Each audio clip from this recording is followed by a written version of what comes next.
విఘ్నేశ్వరాయ నమః. అందరికీ నమస్కారం అండి. నేను మీ రత్న.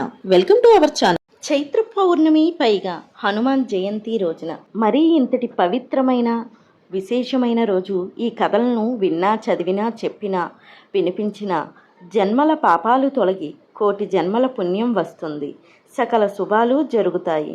మరి ఆ కథలు ఏంటో ఇప్పుడు ఈ వీడియోలో తెలుసుకుందాం. విన్నంతనే స్వామివారి అనుగ్రహంతో సకల ఐశ్వర్యాలు సిద్ధిస్తాయి.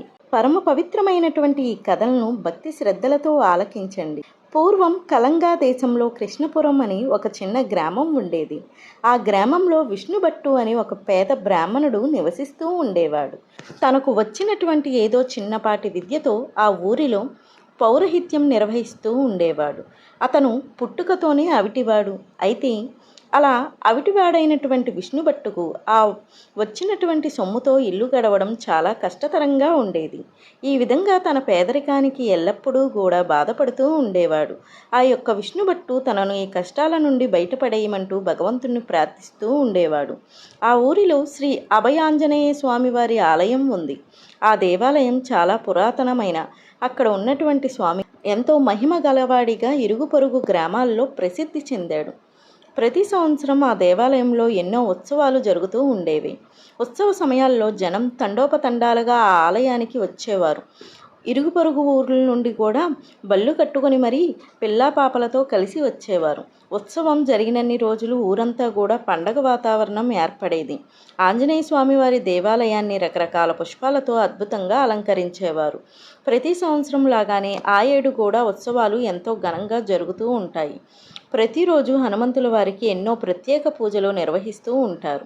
సాయంత్రం వేళలో ఆ ఆలయ ప్రాంగణంలో భక్త బృందాలచే భజనలు కూడా జరుగుతూ ఉంటాయి. ప్రతిరోజు ఎంతో పేరున్నటువంటి భాగవతురాళ్ళు రాత్రి 10 గంటలకు మొదలుపెట్టి తెల్లవారు వరకు హరికథలు కూడా చెబుతూ ఉండేవారు. అలా భక్తులందరూ కూడా స్వామివారి మహిమలు వింటూ ఎంతో ఆనందిస్తూ ఉండేవారు.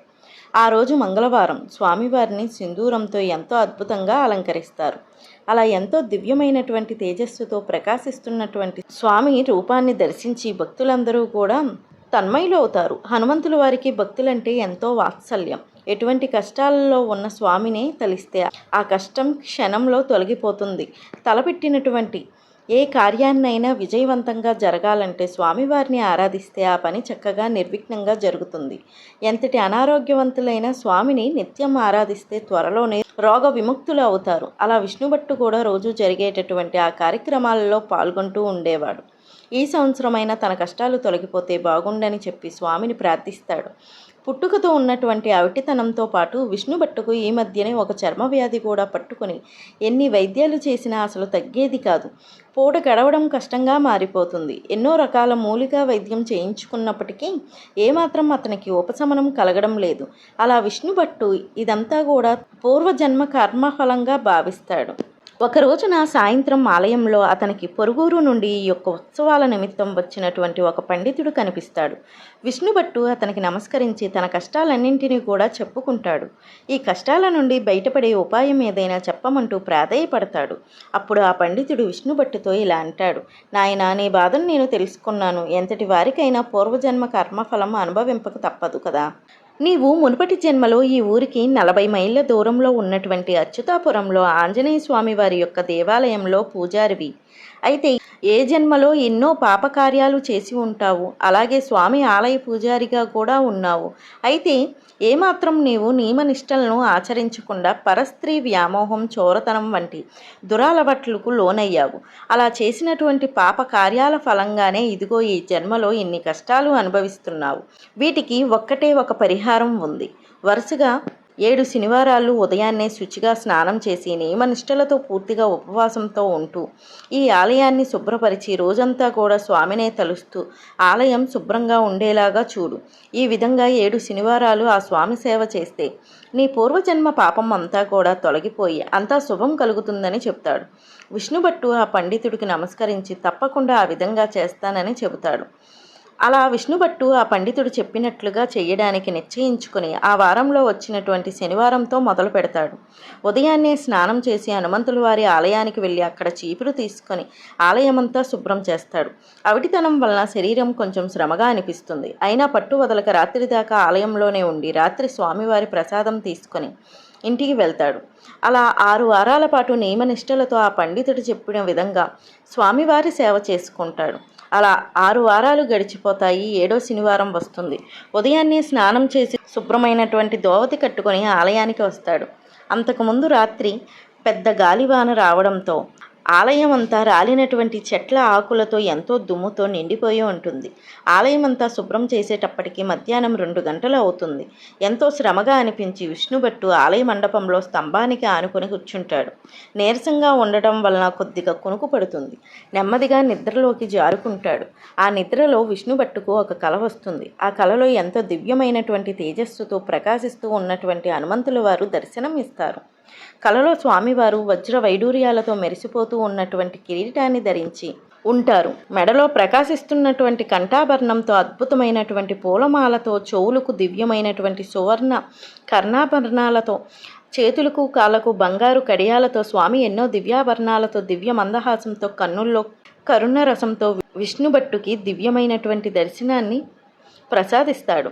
విష్ణుభట్టు స్వామికి నమస్కరించి స్వామిని స్తుతిస్తాడు. ఆ స్వామి అనుగ్రహించినటువంటి అద్భుత దర్శనానికి ఆనందిస్తూ ఉండగా ఒక్కసారిగా మెలకువ వస్తుంది. కళ్ళు తెరిచి కలలో అంతటి దివ్య దర్శనం జరిగినందుకు సంతోషపడుతూ ఉండగా ఎక్కడి నుండి వచ్చిందో కానీ ఒక వానరం పక్కనే ఉన్నటువంటి చెట్టుపై నుండి కిందకు దూకి విష్ణుభట్టు వద్దకు వచ్చి వడివడిగా వచ్చి తన చేతితో విష్ణుభట్టు వీపుపై ఒక్కసారిగా చరిచి అదే వేగంతో వెనక్కు పరిగెత్తి చెట్టు మీదకు దూకి క్షణంలోనే మాయమైపోతుంది. ఒక్కసారిగా జరిగినటువంటి ఆ పరిమాణానికి విష్ణుభట్టు నివ్వెరపోతాడు. ఒళ్ళంతా జలధరిస్తుంది. ఈ వానరం ఏమిటి, తన వద్దకు రావడం ఏమిటి అని ఆలోచిస్తూ ఉండగానే ఒక అద్భుతాన్ని గమనిస్తాడు.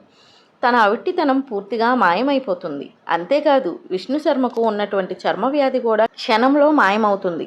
శరీరం అంతా ఎంతో శక్తి వచ్చినట్లుగా అనిపిస్తుంది. ఇదంతా కూడా హనుమంతుల వారి అనుగ్రహంగా గమనిస్తాడు. వచ్చింది సాక్షాత్తు తనకు కలలో కనిపించినటువంటి ఆనంద ఆంజనేయుడుగా తెలుసుకుంటాడు. ఆహా ఆంజనేయ, ఆనంద స్వరూప, భక్తవత్సల, ఇన్నాళ్ళకు నన్ను అనుగ్రహించావా తండ్రి, నీకివే నా నమస్కారములు. ఓ కరుణామూర్తి, ఓ పవనపుత్ర, నీకివే నా ప్రణామములు. ఓ భక్తదీన, ఓ ఆశ్రిత జనరక్షక, నీకివే నా నమస్కారములు అంటూ స్వామిని ఎన్నో విధాలుగా కొనియాడతాడు. ఆ విధంగా విష్ణుభట్టు పూర్తి ఆరోగ్యం లభించిన వాడై ఆ తర్వాత కాలంలో గొప్ప పురోహితుడిగా ఎంతో పేరు ప్రఖ్యాతులను గడించి ఎంతో ధనాన్ని కూడా సంపాదిస్తాడు. విష్ణుభట్టు కుటుంబం అంతా కూడా ఆంజనేయ స్వామి వారిని సేవించుకుంటూ జీవించి ఉన్నంతకాలం సుఖ సంతోషాలతో ఆనందంగా జీవించారు. స్వామివారు భక్త సులభుడు. తనను నమ్మిన వారిని ఎటువంటి వారినైనా కాని కష్టాల నుండి బయటపడేసేటటువంటి భక్తవత్సలుడు. ఏ భక్తుడైతే తనను నిష్కలమైన మనసుతోటి భక్తితో ఆరాధిస్తాడో అతన్ని తన దివ్యమైనటువంటి దర్శనంతో ఆనందంలో ముంచెత్తుతాడు. తనను నిర్మలమైనటువంటి మనసుతో కొలిస్తే ఎల్లవేళలా కాపాడుతూ ఉంటాడు. సర్వకార్యాలయందు స్వామిని పూజించిన వారికి జయం కలుగుతుంది. ఆంజనేయుడు చిరంజీవి, అత్యంత పరాక్రముడు, అలాగే మహాశక్తి సంపన్నుడు. పూర్వం ధర్మపురం అని ఒక ఊరు ఉండేది. ఆ ఊరిలో సుబ్బిశెట్టి అని ఒక వర్తకుడు ఉండేవాడు. అతను చిన్న చిన్న వ్యాపారాలతో మొదలుపెట్టి కాలం కలిసి రావడంతో తర్విత కాలంలోనే చాలా స్థితిమంతుడవుతాడు. వ్యాపారాన్ని ఎంతగానో విస్తరిస్తాడు. పైకి ఎంతో భక్తి గలవాళ్ళలా కనిపిస్తున్నప్పటికీ లోపల మాత్రం పిసినారితనంతో ఉండేవాడు. తన దగ్గర పనిచేసేవారిని సక్రమంగా చూసేవాడు కాదు. ఏదైనా భగవత్ కార్యానికి 100 రూపాయలు దానం చేయవలసి వస్తే దానికి 10 రెట్లు లాభం వచ్చే వరకు ఎంతెంత పేదవాడికైనా కానీ 10 పైసలు కూడా ఇచ్చేవాడు కాదు. ఆ ఊరిలో ఎంతో అద్భుతమైనటువంటి ఆంజనేయ స్వామి వారి ఆలయం ఒకటి ఉండేది. సుబ్బిశెట్టి ప్రతి నెలా కూడా ఆలయానికి వెళుతూ ఉండేవాడు. 4 అనాలతో అర్చన చేయించి ఇంటికి సరిపడా నైవేద్యం పొట్లం కట్టించుకొని తీసుకొని వెళ్ళేవాడు. ఆ రోజు శనివారం. హనుమంతుల వారికి దివ్యంగా నిత్య పూజలు జరుగుతూ ఉంటాయి. ఎందరో భక్తులు వచ్చి స్వామిని దర్శించుకుని వెళ్తూ ఉండేవారు. అంతలో సుబ్బిశెట్టి కూడా వస్తాడు. ప్రతిసారి లాగానే 4 అనాలు ఇచ్చి గట్టిగా అడిగి పెద్ద పొట్లం నిండా ప్రసాదం తీసుకుని తన ఎడ్ల బండి ఎక్కి ఇంటి దారి పడతాడు. కొంత దూరం వెళ్ళేటప్పటికి ఆ ఊరి జమీందారు బండి ఎదురొస్తుంది. సుబ్బిశెట్టి వెంటనే బండి దిగి జమీందారికి నమస్కరించి కుశల ప్రశ్నలు వేస్తాడు. అప్పుడు జమీందారు సుబ్బిశెట్టితో తనకు ఇక్కడి నుండి 40 మైళ్ళ దూరంలో ఉన్నటువంటి రామాపురం షావుకారి నుండి కబురు వచ్చిందని, వారం రోజుల్లోనూ 100 సేర్ల కందిపప్పు కావాలని చెప్పాడని, అది సుబ్బిశెట్టి సమకూర్చగలడేమో అడుగుదామని తానే నీ వద్దకు వస్తున్నానంటూ జమీందారు చెబుతాడు. ఆ మాట విన్నటువంటి సుబ్బిశెట్టి నోట మాట రాలేదు, ఆనందంతో పొంగిపోతాడు. 100 సేర్లు అంటే ఎంత లాభం, ఎంత మంచి బేరం దొరికింది అని అనుకొని తప్పకుండా తాను వారంలోనే ఆ ఊరికి పంపిస్తానని చెప్పి జమీందారు చెబుతాడు. జమీందారు తిరిగి బండెక్కి తన దారిని తాను వెళ్ళిపోతాడు. సుబ్బిశెట్టి కూడా తన బండెక్కి ఇంటి ముఖం పడతాడు. బండిలో కూర్చున్నటువంటి సుబ్బిశెట్టి ఆనందం పట్టలేకుండా ఉంటాడు. 100 సేర్లు కందిపప్పు అంటే సామాన్యమా, ఎంత లాభం సంపాదించవచ్చో అని అనుకుంటూ సంతోషిస్తాడు. అంతలో తన ఇల్లు వస్తుంది. బ్రహ్మాండమైనటువంటి బేరం వచ్చిందన్న సంతోషంతో హనుమంతుల వారి ప్రసాదం సంగతి పూర్తిగా మర్చిపోతాడు. ఇంట్లోకి వెళ్ళగానే ఎంతో హడావిడి చేస్తూ భార్యతో ఈ కందిపప్పు గురించి చెబుతాడు. భోజనం చేసి పడుకున్నాడే కానీ ధ్యాస అంతా కూడా అతనికి కందిపప్పు మీదే ఉంటుంది. ఎంత లాభం వేసుకుని అమ్మాలో కొంచెం తక్కువ రకం పప్పు పంపిస్తే మరింత లాభం వస్తుందేమో కదా అని ఆలోచిస్తూ నిద్రపోతాడు. ప్రసాదం సంగతి అసలు అతనికి గుర్తు ఉండదు. అంతలో తెల్లవారిపోతుంది. ఉదయం స్నానం చేసి రాగానే సుబ్బిశెట్టికి ఎదురుగా గోడపై ఉన్నటువంటి హనుమంతుల వారి పటం కనిపిస్తుంది. ఒక్కసారిగా సుబ్బిశెట్టికి స్వామివారి ప్రసాదం గుర్తుకొచ్చి ఇంటి బయటకు వచ్చి బండి వద్దకు వెళ్ళి లోపలికి చూస్తాడు. ప్రసాదం అంతా కూడా చీమలు తింటాయి. కొంచెం కూడా మిగలలేదు. అయ్యో అనుకుని ఇంట్లోకి వస్తాడు. స్వామివారి ప్రసాదాన్ని నిర్లక్ష్యం చేసినందుకు స్వామికి ఆగ్రహం కలుగుతుంది. ఇటువంటి పరిస్థితుల్లోనూ ఏ దేవతా ప్రసాదాలను ఎవరూ కూడా నిర్లక్ష్యం అనేది చేయకూడదు. ఇక దేవతలకు నివేదించినటువంటి ప్రసాదానికి అద్భుతమైనటువంటి శక్తి ఉంటుంది. ఆ ప్రసాదాన్ని స్వీకరిస్తే మనకు ఎంతో ఆరోగ్యం కలుగుతుంది. ఎటువంటి రోగమైనా కూడా నయమవుతుంది. అలా హనుమంతుల వారి ప్రసాదాన్ని నిర్లక్ష్యం చేయడంతో స్వామికి సుబ్బిశెట్టిపై ఆగ్రహం వేస్తుంది. ధనంపై ఉన్నటువంటి మమకారంతో ప్రసాదాన్ని కూడా నిర్లక్ష్యం చేశాడని స్వామికి కోపం వేస్తుంది. అంతటి పాపం చేసినటువంటి సుబ్బిశెట్టికి ఎలాగైనా బుద్ధి చెప్పాలనుకుంటాడు. తర్వాత 4 రోజులకు సుబ్బిశెట్టికి 100 సేర్ల కందిపప్పు మూటనిచ్చి గుమస్తాలతో బండెక్కిచ్చి రామాపురం పంపిస్తాడు. ఆ బండి ఊరు దాటి కొంత దూరం వెళ్ళగానే ఎక్కడి నుండి వచ్చిందో కానీ ఒక పెద్ద వానరదండు వచ్చి ఆ బండి పైకి దూకుతుంది. బండివాడు భయపడి ఒక్కసారిగా బండి దిగి పరిగెడతాడు. ఆ కోతులు గుమస్తాపై కూడా దూకడంతో అతను కూడా దిగి దూరంగా పరిగెడతాడు. కోతులన్నీ కందిపప్పు బస్తాను చింపి నేలపై పడేసి చిందరవందరగా చేసి కందిపప్పు అంతా కూడా గుప్పిల్లో తీసుకుని ఇష్టం వచ్చినట్లుగా అటు ఇటు పొదల్లోకి విసిరేస్తాయి. జరిగిన సంగతి తెలుసుకొని సుబ్బిశెట్టి ఎంతో బాధపడతాడు. ఎంత ధనం వృధా అయిపోయిందో అని చాలా దీనంగా బాధపడతాడు. తర్వాత సుబ్బిశెట్టి వ్యాపారం కూడా దెబ్బతిని దీర్ఘరోగంతో మంచం పట్టి కొన్ని రోజులకు మరణిస్తాడు. హనుమంతుల వారి ప్రసాదాన్ని నిర్లక్ష్యం చేసిన పాపానికి సుబ్బిశెట్టి మరుజన్మలో గాడిదగా జన్మిస్తాడు. యజమాని వీపు మీద వేసే బరువును మోస్తూ దుర్భరమైనటువంటి జీవితాన్ని గడుపుతాడు. వీపు వరుసుకొని పుండ్లు పడి సతమతమవుతున్నా కూడా యజమాని నిర్దాక్షిణ్యంగా మరింత బరువును వేసి మోయిస్తూ ఉండేవాడు. అలా కొంతకాలంతో ఎంతో దుర్భరమైనటువంటి జీవితాన్ని గడిపి ఒకనాడు మరణిస్తాడు సుబ్బిశెట్టి. మరుజన్మలో ఎలుకలాగా జన్మిస్తాడు.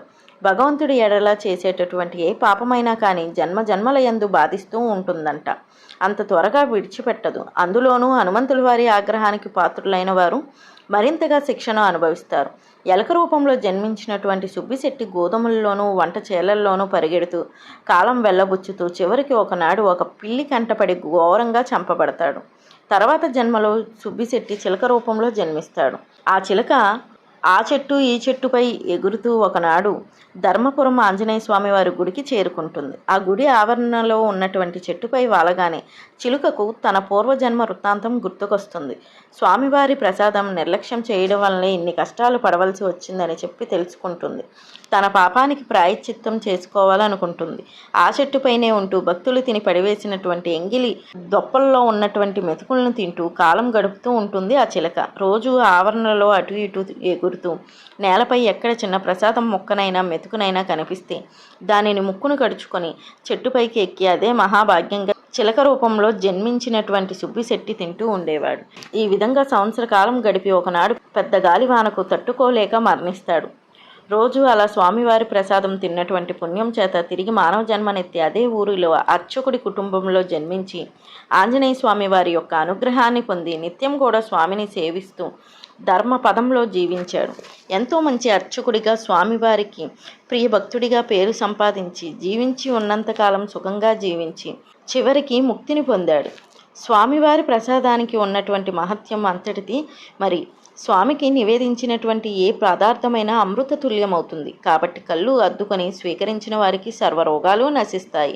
పూర్వం ఒక బ్రాహ్మణుడు ఉండేవాడు. వేదాంగ విధుడు, దైవాన్ని నమ్మి నిష్కల్మషంగా సంసారాన్ని పోషిస్తూ ఉండేవాడు. ప్రతిరోజు కూడా గంగా స్నానంతో పవిత్రుడవుతూ ఆ నదిలోనే హనుమంతుడి యొక్క షోడాక్షరి మంత్రమైనటువంటి ఓం హ్రీం శ్రీం శ్రీ సువత్సల వల్లభ హనుమతే స్వాహ అనే మంత్రాన్ని నిష్టగా ధ్యానం చేస్తూ ఉండేవాడు. ఆ బ్రాహ్మణుడు అవసరమైనటువంటి శాఖలను సంపాదించుకొని ఇంటికి చేరుకునేవాడు. అయితే ఆయనకు అనుకూలవతి అయినటువంటి భార్య కూడా ఉండేది.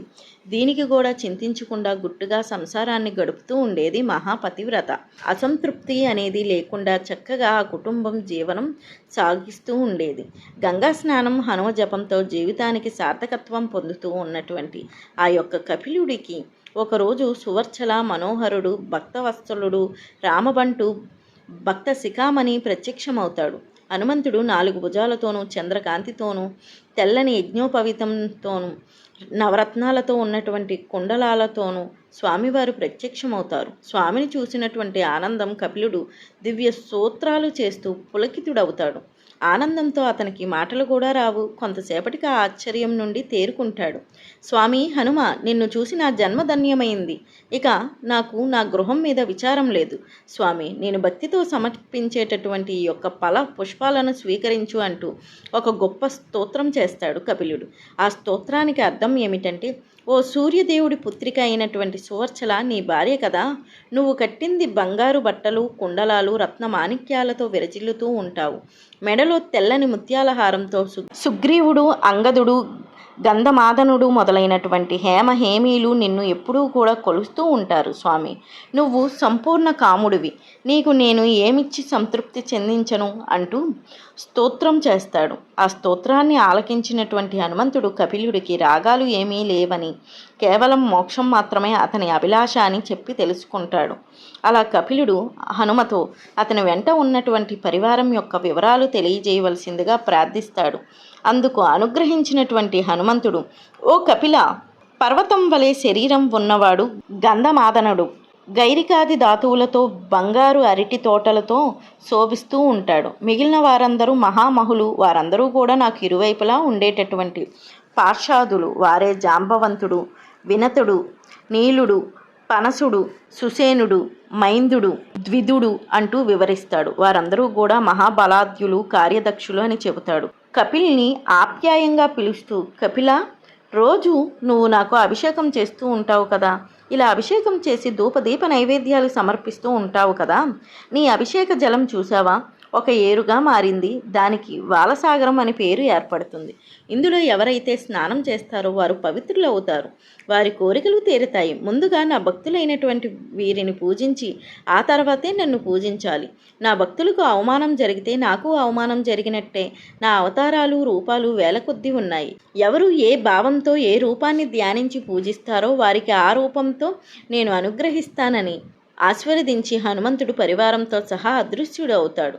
ఇక కపిలుడు మారుతిని పదే పదే ధ్యానిస్తూ నిత్య పూజ పూర్తి చేసుకొని ఆనందంతో ఇంటికి ఏ రకమైనటువంటి కూరగాయలు కూడా తీసుకుని వెళ్లకుండా చేరుకుంటాడు.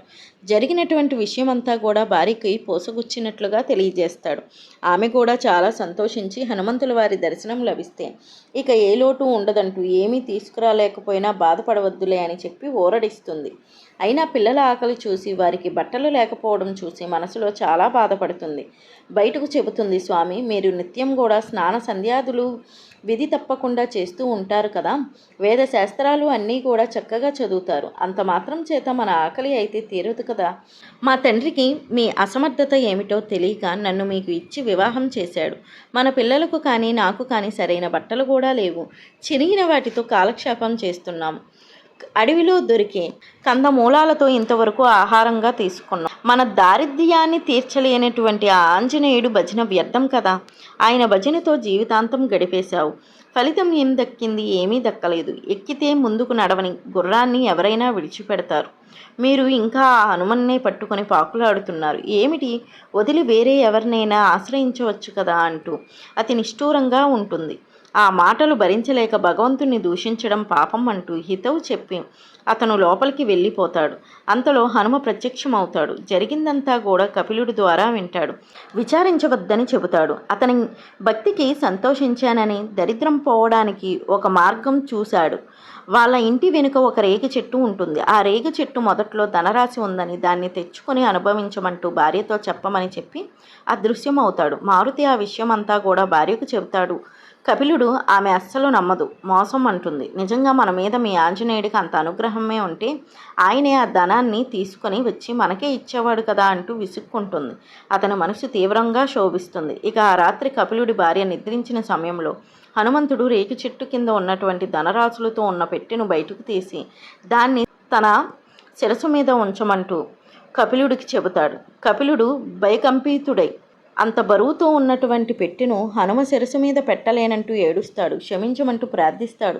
కపిలుడి యొక్క నిష్కలమైనటువంటి భక్తికి ఆయన సంతోషించి ఆ పెట్టెను తానే నెత్తిపైకి ఎత్తుకొని నిద్రపోతున్నటువంటి కపిలుడి భార్య దగ్గర ఉంచుతాడు.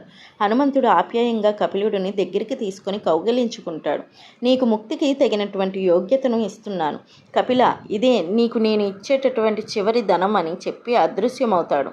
ఇక మరునాడు ఉదయం కపిలుని భార్య నిద్రలేచి తన ముందున్నటువంటి అనంత ద్రవ్యరాశితో ఉన్నటువంటి ఆ పెట్టెను చూసి ఆశ్చర్యపోతుంది. తనను క్షమించమంటూ భర్త కాళ్ళ మీద పడుతుంది. దైవ అపచారానికి మన్నించమంటూ హనుమను ప్రార్థిస్తుంది. అలా హనుమ ఇచ్చినటువంటి ధనంతో దరిద్రం నుండి ముక్తుడై హాయిగా ఆనందంగా భార్యా పిల్లలతో సుఖ సంతోషాలను అనుభవిస్తాడు కపిలుడు. అందరి కోరికలను తీరుస్తాడు హనుమంతుడు. పిల్లల వివాహాలు చేస్తాడు. ఇన్ని చేస్తున్నా కూడా మనసంతా కూడా నువ్వే అనుకుంటూ అతను ఎప్పుడూ కూడా హనుమంతుని యొక్క చరణాలనే ఆశ్రయించి చివరికి సాయుధ్యం పొందాడు. ఎంతో పవిత్రమైన విశేషమైన ఈరోజు ఈ కథలను విన్నా, చదివినా, చెప్పినా, వినిపించినా జన్మల పాపాలు తొలగి కోటి జన్మల పుణ్యం వస్తుంది. కథలన్నీ పూర్తిగా విన్నవారు తప్పకుండా జై శ్రీరామ్ అని కామెంట్ చేయండి. మీకు ఈ వీడియో కనుక నచ్చినట్లయితే లైక్ చేయండి, షేర్ చేయండి, అలాగే మన ఛానల్ని సబ్స్క్రైబ్ చేసుకోండి. మళ్ళీ మరో కొత్త వీడియోతో కలుసుకుందాం. Thank you for watching.